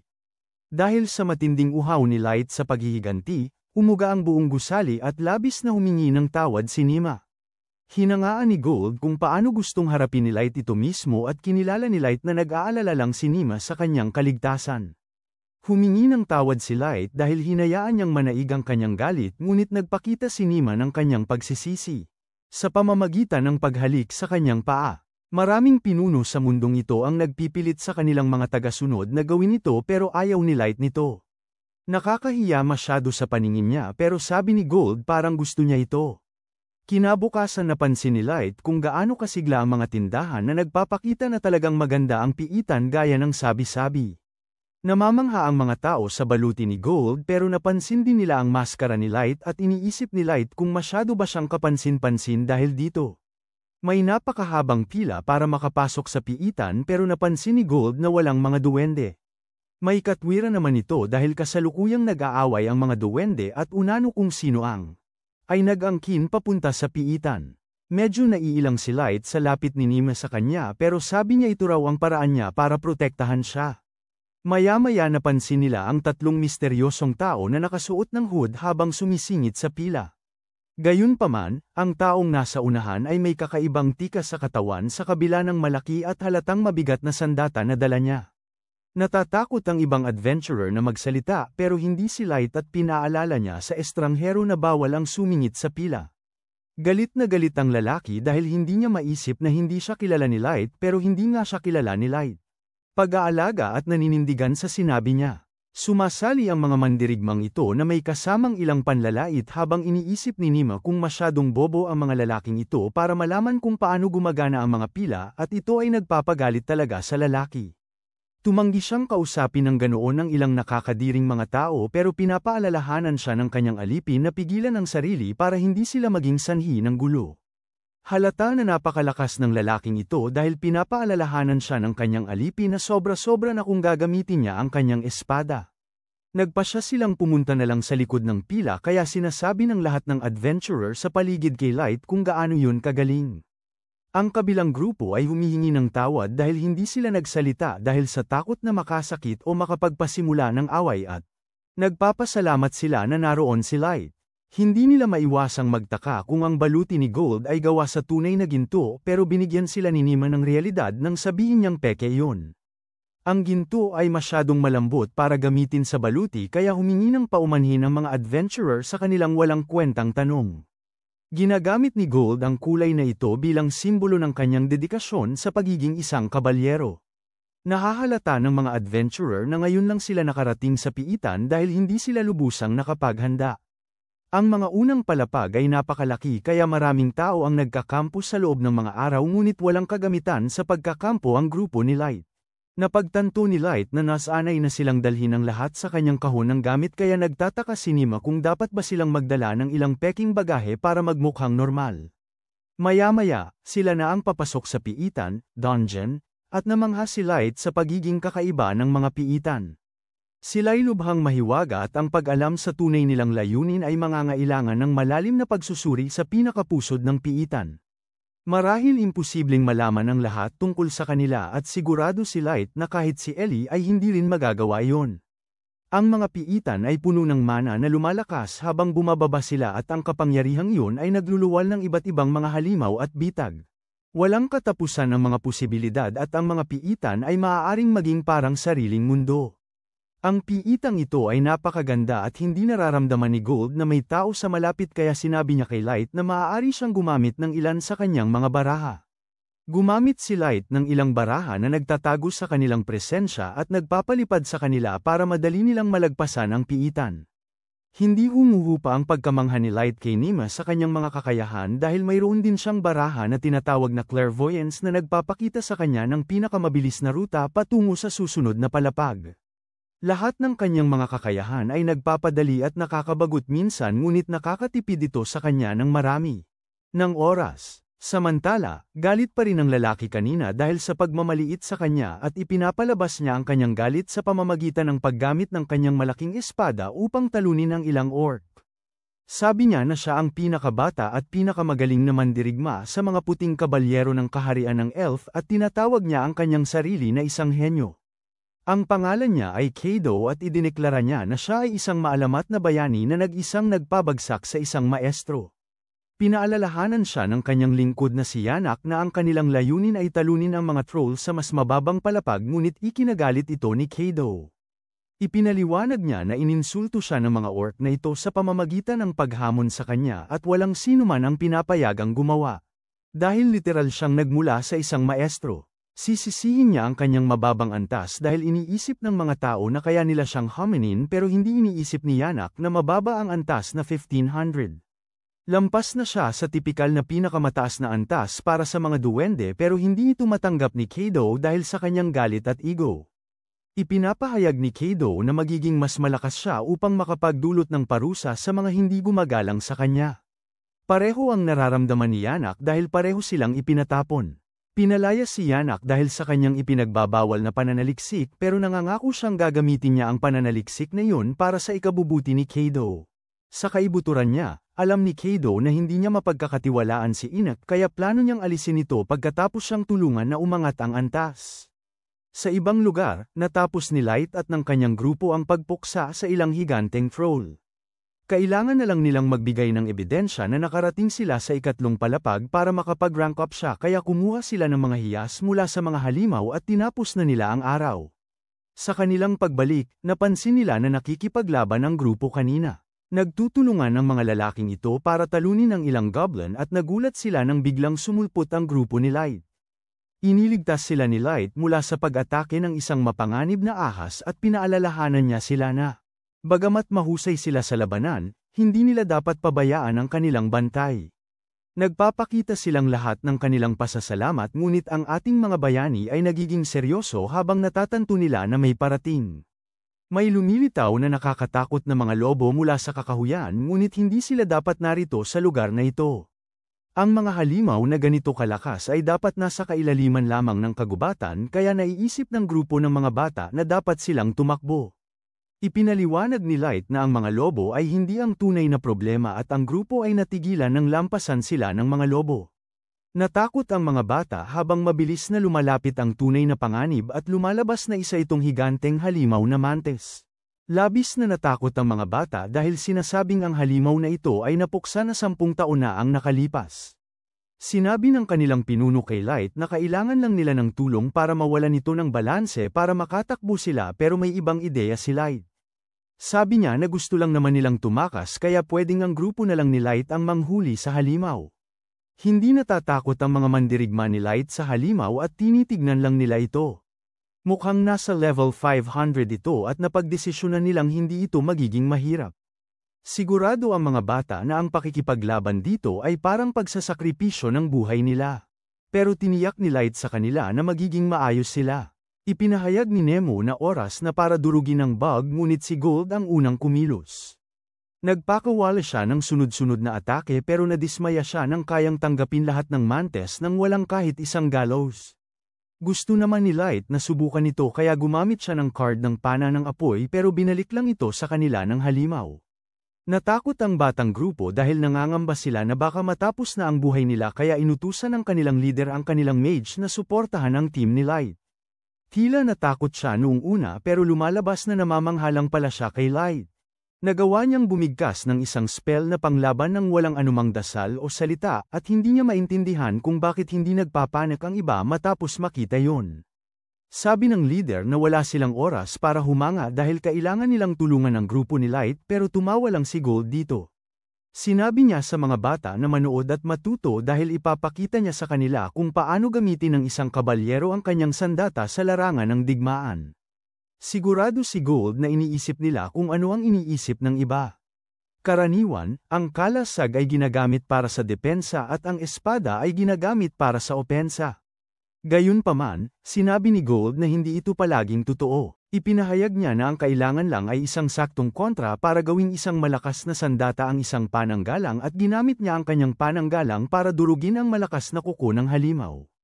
Ang sunod niyang aral ay gumamit ng espada kapag kontrolado mo na ang kalaban. Ang sunod niyang atake ay tinagpa ang binti ng halimaw at ipinaliwanag ni Gold na ang laban ay tungkol sa pagiging malikhain at pagkakaroon ng kasanayan.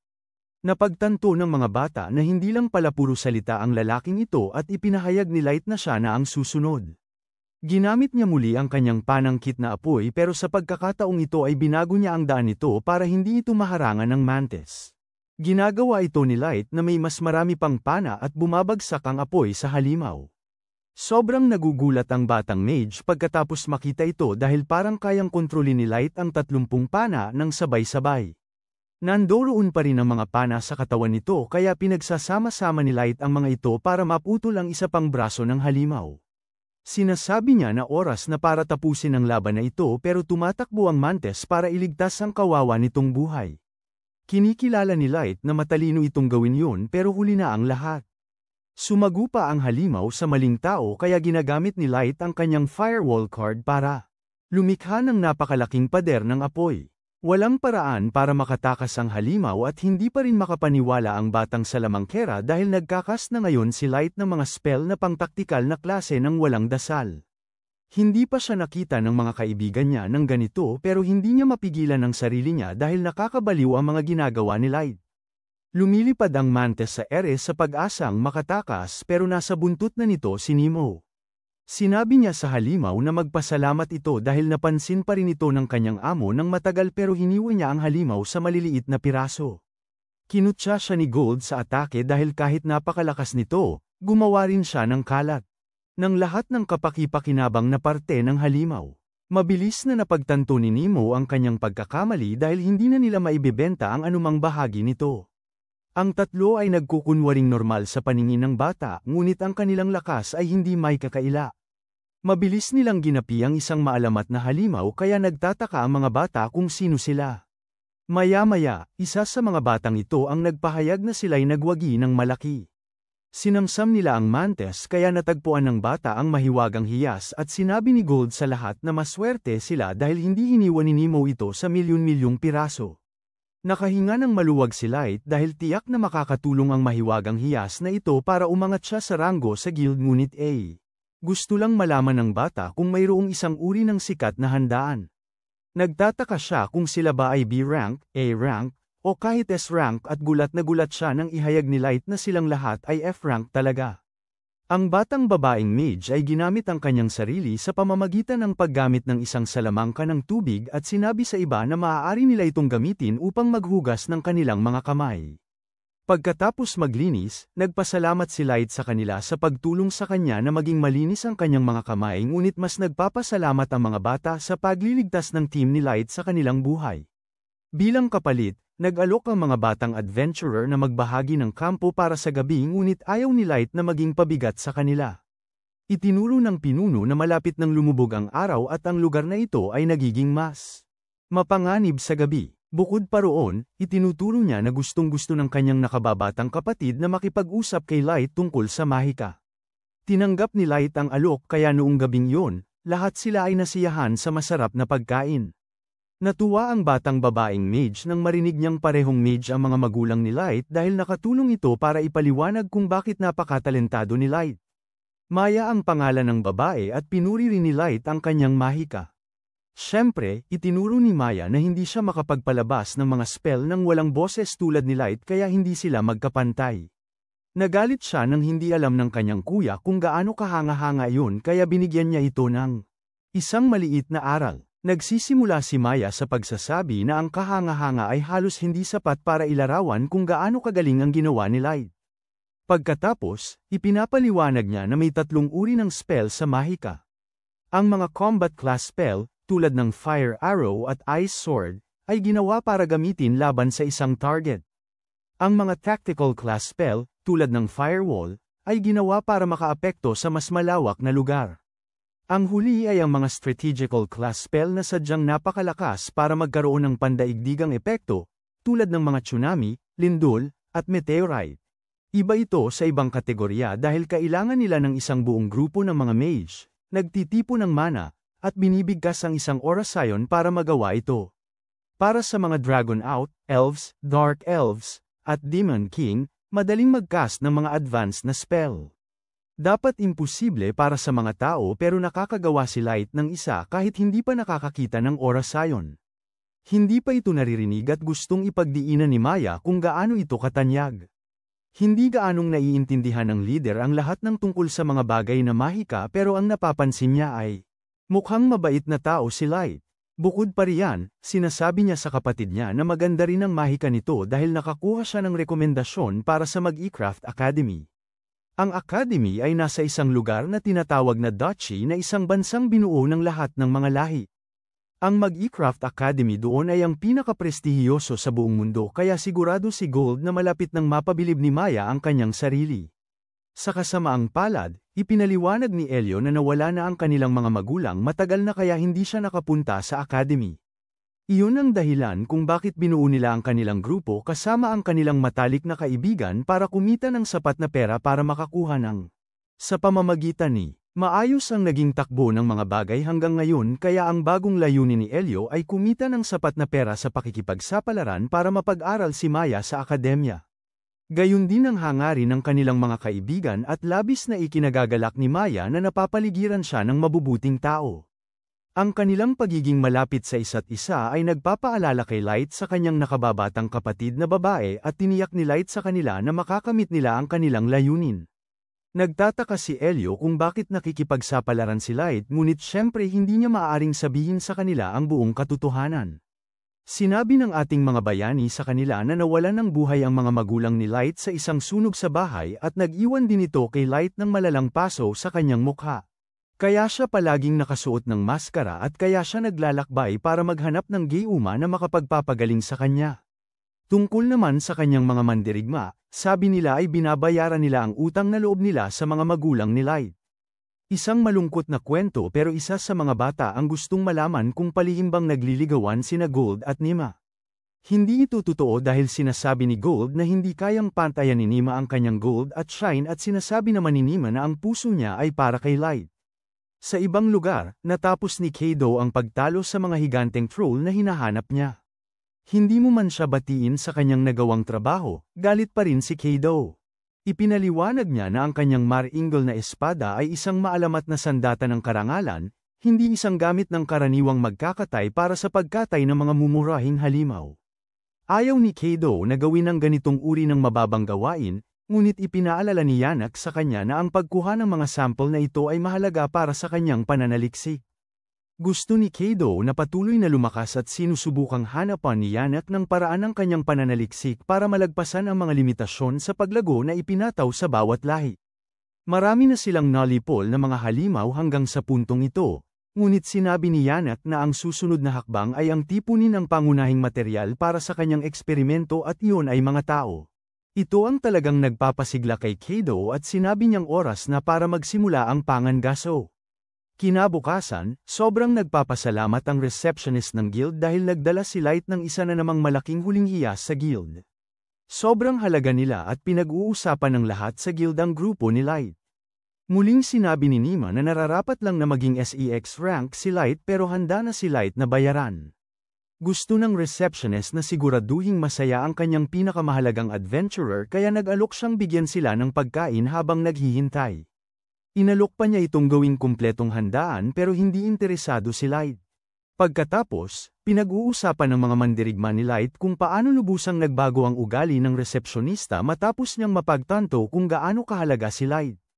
Gusto ni Nima na turuan ng leksyon ang lahat dahil sa pagdududa nila sa kanya, pero pinaalalahanan siya ni Light na sinusubukan nilang iwasan ang labis na karahasan, kahit sa ngayon lang. Habang naglalakad sila, napansin ni Light na pinag-uusapan sila ng lahat sa bayan at binigyan pa nila ang kanyang grupo ng pangalang Black Motley. May ilang lalaki na gustong magtanong kay Light pero masyadong protektado si Nima sa kanya. Nagpakilala ang mga lalaki bilang Sullivan at Gilbert at ipinaliwanag nila na narinig nila tungkol sa laban sa Mantis. Nabalitaan din nila na nakarating sila sa ikalimang palapag ng piitan pero hindi makapaniwala si Gilbert doon. Sabi niya, ilang taon na nilang sinusubukang umabot doon kaya imposibleng nakarating agad doon ang bagong grupo na F-rank. Nasaktan si Nima na pinagdududahan nila si Light pero ipinaliwanag ni Sullivan na sila at marami pang iba ay sumusuporta sa kanila. Hindi masyado maintindihan ni Light kung bakit kaya sinabi ni Sullivan na may dapat magpatunay na kaya ng mga tao na makipagkumpitensya sa ibang mga lahi. Mas maganda pa nga kung malalampasan pa ng Black Motley ang ibang mga lahi para talagang paamuhin sila. Pagkaalis nila, narinig naman ni Light ang isang grupo ng ibang lahi na nag-uusap tungkol sa kung gaano raw kitatanga ang sinasabi ng mga tao. Naniniwala sila na hindi kailanman malalampasan ng mga tao ang kanilang kakayahan at sigurado sila na ang laban kay Mantis ay pawang kasinungalingan lamang. Ang pinaka hindi nila kayang paniwalaan ay ang kakayahan ng isang tao na gumamit ng tactical class spell nang walang anumang dasal. Nadismaya si Gold na makita kung gaano kababa ang tingin sa kanila ng ibang lahi kaya napagpasyahan niya na kailangan na lamang nilang ipakita ang kanilang lakas sa pamamagitan ng paggamit ng magagandang resulta. Muling pumasok ang ating mga bayani sa piitan at pabalik na sa ikalimang palapag ng makasalubong nila ang kabilang grupo. May taglay na talento si Maya para kay Dark at ipinaliwanag niya na ito ay isang bagay na itinuro sa kanya ng kanyang lola bago ito pumanaw.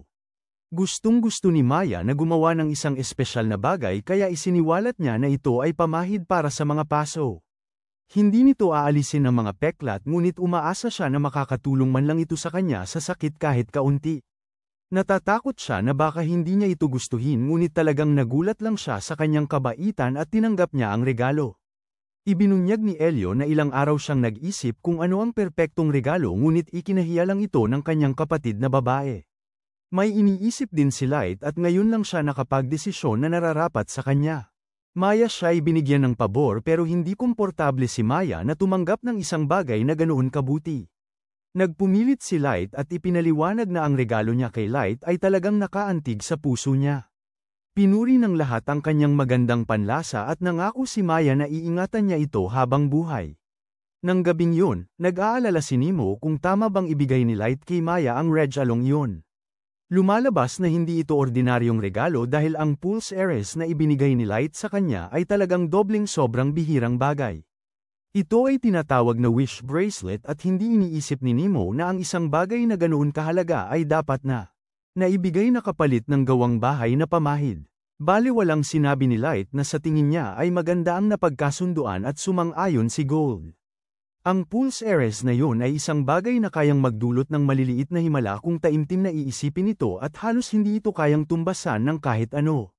Nahalata ni Gold na pinili iyon ni Light para kay Maya kaya sinabi niya kay Light na napakaisipin nito. Kumbinsido si Nemo kaya pinaalalahanan siya ni Gold na huwag masyadong maging materyalistiko. Nang marating nila ang ikalimang palapag, natuwa si Light na walang ibang tao doon. Sumang-ayon si Gold na ang atensyon ang huling bagay na kailangan nila ngayon pero itinuro ni Nemo na. Si Gold ang isa na mahilig mapansin. Inutusan ni Light sila na hanapin ang mga yeti na kailangan nilang talunin at muli niyang ipinakita ang walang katapusang posibilidad ng kanyang kapangyarihan.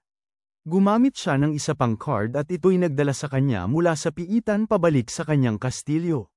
Sabik na naghihintay ang kanyang mga mandirigma sa kanyang pagbabalik kaya sinalubong nila si Master Light. Ipinaliwanag ni Light na maayos ang takbo ng Operasyon Aventura at naging magandang pagbabago ito. Masaya rin siya dahil nakipagkaibigan siya at ipinakita nila na mayroon pa ring kabutihan sa mundong ito. Hinggil sa Operasyon Paghihiganti, ipinaliwanag ng mga babae na malapit na nilang matapos ang lahat ng paghahanda at kaunting panahon na lang ang kailangan bago maging handa ang lahat. Pinuri ni Light si Ellie sa pagkontrol sa lahat at napagpasyahan niya na hindi na siguro niya kailangang bumalik pa. Kay May naman, inutusan siya ni Light na patuloy na pamahalaan ang lahat sa Abyss.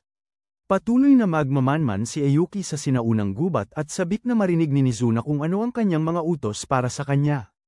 Iniisip ni Light kung paano siya hindi gaanong akma pagdating sa mga maingat na plano kaya siya. Basta sinabi lang niya sa kanya na panatilihing ligtas ang lahat habang wala siya. Sabi niya na hindi nila malalaman kung kailan susulpot ang isang napakalakas na kontrabida kaya nangako si Nizuna na hindi niya hahayaan na may masaktan. Hindi makapaniwala si Ellie na okay lang talaga kay Nizuna ang simpleng utos na yun pero itinuro ni Nizuna na hindi niya magagawa ang tunay niyang trabaho hanggat hindi pa tapos ni Ellie ang kanyang paghahanda. Tiniyak ni Ellie sa kanya na matatapos niya yun agad dahil karapat-dapat si Light sa pinakamahusay at natutuwa si Light na marinig ito. Ang susunod niyang puntirya ay si Sasha at sabik na siyang makita ang itsura ng mukha nito pagdating niya. Para sa paghihiganti. Alam lang ni Light na magiging miserable siya at sana mangyari na yun agad. Doon sa Carcel, nakita natin na sina Gilbert at Sullivan ay nasa ikatlong palapag. Pinag-uusapan nila ang Black Motley Party dahil malaking misteryo pa rin ang grupong yun. Ayon sa mga sabi-sabi, nagawa raw magbato ng isang tactical class spell nang walang incantation ang lalaking nakamaskara ng itim noong talunin niya ang Mantis. Hindi naniniwala si Gilbert doon at sinabi niya na kahit totoo yun, ang lalaking nakamaskara ay malamang na isang maalamat na kabalyero o isang bayaning muling nabuhay mula sa nakaraan. Talagang umaasa si Sullivan na ito ang mangyayari dahil kailangan ng mga tao ng isang kampyon na kayang pabagsakin ang lipunang ito na pinapatakbo ng mga mapanghusgang galit sa tao. Pupunta si Sullivan para umihi, ngunit pagbalik niya, nasindak siya nang makita na pinatay ang kanyang grupo. Kagagawan lahat ito ni Kaido at ipinapaliwanag niya kung gaano siya nasusuklam sa mga taong ito. Nasindak si Sullivan sa karumal-dumal na tanawin, ngunit pinaalalahanan niya ang kanyang sarili na maging alerto dahil halata namang mapanganib ang taong ito. May kakaiba dahil iniisip ni Sullivan na nasa mga latian sila ngayon. Nasa lahat ng dako ang tubig kaya dapat napansin ng grupo niya ang mga tunog ng pag-splash habang papalapit ang sumalakay. Malinaw na hindi ito ang nangyari dahil walang senyales na lumaban ang mga kasamahan niya. Iniisip ni Sullivan na sigurado siyang gumamit ng mahika ang lalaking ito at nakikita nating galit na galit si Kaido gaya ng dati. Sinasabi niya na kahit ang pinakamababang uod ay tutugan kapag inaapakan ang mga kaibigan nila at gusto niyang makita ang reaksyon mula kay Sullivan. Nag-iisip lang si Sullivan habang kinukonsidera niya na kahit isang elf lang ay sobra na para talunin niya. Ang tanging layunin niya ngayon ay makaalis sa anumang paraan para maiulat niya ito sa guild ng mga adventurer. Patuloy na walang respeto si Kaido sa katawan ni Gilbert dahil gusto niyang inisin si Sullivan pero humihingi lang ng paumanhin si Sullivan sa kanyang matandang kaibigan. Gumagamit siya ng usok para makatakas at iniisip niya na halos walang silbi ang karamihan sa mga spell sa labanan kung hindi nakikita ng umaatake ang kalaban nila. Bukod pa doon, para na ring bakuran ni Sullivan ang buong palapag na ito dahil matagal na siyang pumupunta dito. Gusto niyang siguraduhin na mapaparusahan si Kaido sa ginawa niya pero nagulat siya nang may umaatake sa kanya. Iniisip niya kung mahika ba yun pero imposible dapat yun. Imposible ring makakita ng kahit ano sa usok at sigurado si Sullivan na tinamaan siya ng isang bagay na pisikal. Saka lang niya nakita na lumulutang si Kado sa ibabaw ng lahat at hindi makapaniwala si Sullivan na matatalo siya dahil sa isang murang daya. Dumating si Yannick para patumbahin siya at tinawag niyang basura si Sullivan dahil sa pagtatangkang tumakas. Ipinahayag ni Yannick kung gaano siya nadismaya dahil sinabi niya kay Kado na kailangan niya ng mga buhay na tao para sa kanyang eksperimento. Tinanggal na silang lahat ni Kado maliban sa isa pero iniisip ni Kado na sapat na dapat yun.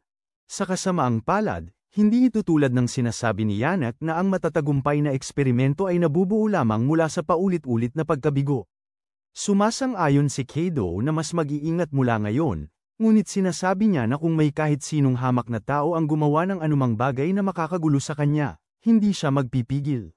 Sa kabilang banda, naniniwala si Yannick na ang mga tao ay may halaga, ngunit bilang mga hayop lamang sa laboratorio para sa kanyang mga eksperimento. Sinasabi niya na ipauunawa nila sa mga tao ang mga papel na ginagampanan ng mga tulad nilang peste sa malawak na plano ng mundong ito.